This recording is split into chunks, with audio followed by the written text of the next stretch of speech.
បណ្ឌិតអើយលឺហើយសុំឆ្លើយប្រាប់ខ្ញុំទឹកភ្នែកស្រក់ពួនយំសុំគុំឲ្យអ្នកទៅណា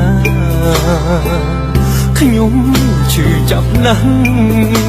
ពេលបាត់លាក់ពីលោកកា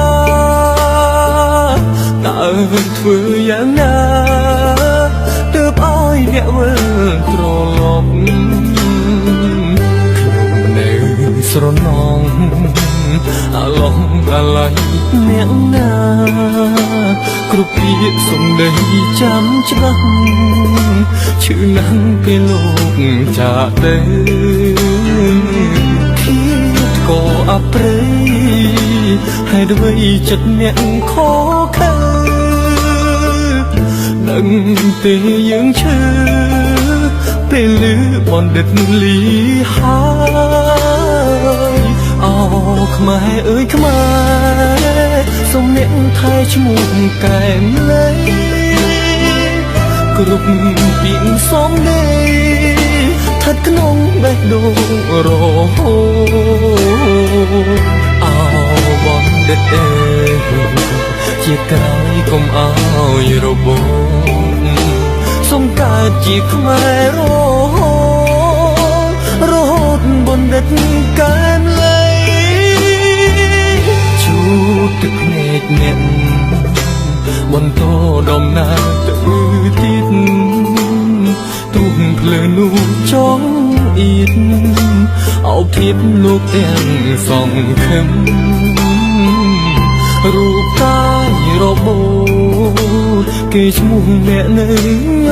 ញឹមពូជក្បែររំពឹងវីរៈជនបណ្ឌិតកែមលេ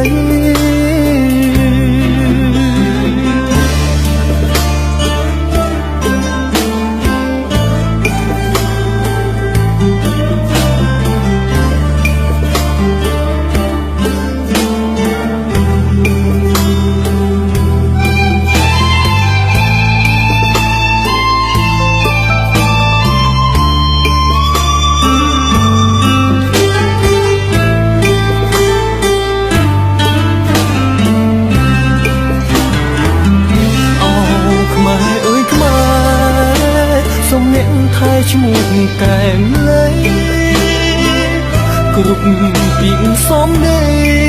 ស្ថិតក្នុងបេះដូងរហូតអោបណ្ឌិតអើយជាក្រោយកុំអោយរបូតសូមកើតជាខ្មែររហូតបណ្ឌិតកែមលេជួទឹកភ្នែកអ្នកបន្តដំណើរទៅទៀតទូកភ្លើនោះចង់អៀតអោបធៀបលោកទាំងសងខឹមរូបកាយរបូតគេឈ្មោះអ្នកនៅញញឹមពូជក្បែររំពឹងវីរៈជនបណ្ឌិតកែមលេ